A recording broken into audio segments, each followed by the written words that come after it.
Alam mo yan si Colonel Pardo. Colonel Pardo, puro kabalustugan yan sinasabi. You don't even understand what you're saying. Demonstrators, restive, at maiinit, at gustong, kumbaga, palaban. Eh, Saka may armas. Wala. hindi nga applicable dun sa ginawa ninyo sa Kingdom of Jesus Christ. Kasi wala nga eh. Eh, yung mga pinagsasabi mo, Colonel Pardo. Abogado ba ito? Abogado ka pa naman. Eh, bago kayo magsalita, kasi intindihin nyo muna yung mga inilalabas sa inyong mga bibig. Hindi lang salungat, di nga nila naiintindihan kung ano pinagsasabi nila eh. Mali, irregular, arestuhin ninyo yung inyong commander pagkat iyan ang trabaho ninyo, pairali ng batas.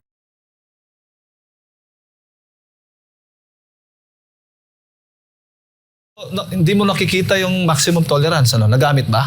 Yung word na maximum tolerance? Ano bang maximum tolerance? Maximum abuse meron. Maximum tolerance. Ito ang pinaninindigan ng Philippine National Police o PNP matapos lusugin ng mga otoridad ang 5 Kingdom of Jesus Christ o KOJC compound sa Davao City at Sarangani Province nitong araw ng Lunes at 10 ng Hunyo. Taliwas ito sa totoong nangyari sa mga oras na yun. Si dating Chief Presidential Legal Counsel Attorney Salvador Panelo, mariinding tinutulan ang pahayag na ito ng kapulisan dahil sa halip-an niya na maximum tolerance ang pinairal ay naging maximum abuse pa nga ito. Matatandaan na bandang alas 3 ng madaling araw nitong Lunes nang kubkubin ng PNP ang Central Headquarters ng KOJC. Gumamit ng puwersa ang mga otoridad na naka-full battle gear pa laban sa walang kalaban-laban na mga misyonaryo, bagay na mariing kinundina sa iba't ibang parte ng mundo. Si Attorney Panelo may mensahe para sa tagapagsalita ng PNP. Alam mo yan si Colonel Pardo. Colonel Pardo, puro kabalustugan yan sinasabi. You don't even understand what you're saying. Kasi sabi mo, maximum tolerance. You don't even understand what maximum tolerance means. Ginamit siyang maximum tolerance sa panahon nung ama ng presidente natin. Kasi yung mga aktivista noon, palaging nagrarally. At mainit ang rally.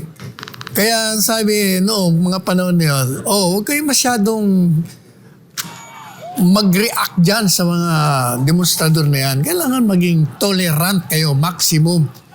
Applicable lang ho yan. That is only applicable if there is demonstrators, restive, at maiinit, at gustong, kumbaga, palaban. Eh, Saka may armas. Wala. hindi nga applicable dun sa ginawa ninyo sa Kingdom of Jesus Christ. Kasi wala nga eh. Walang ganon. So, how can you say na kailangan maging maximum tolerance? Eh, yung mga pinagsasabi mo, Colonel Pardo, abogado ba ito? Abogado ka pa naman.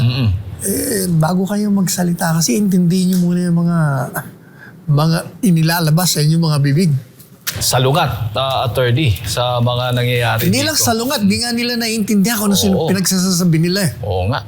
Iginiit din ni Attorney Panelo na sa susunod na mangyari ang parehong sitwasyon ay dapat nang arestuhin ng kapulisan ang leader nila na nagbibigay sa kanila ng maling utos. Ani Attorney Panelo, pwede pa nga raw maghain ng kasong conspiracy laban sa mga ito.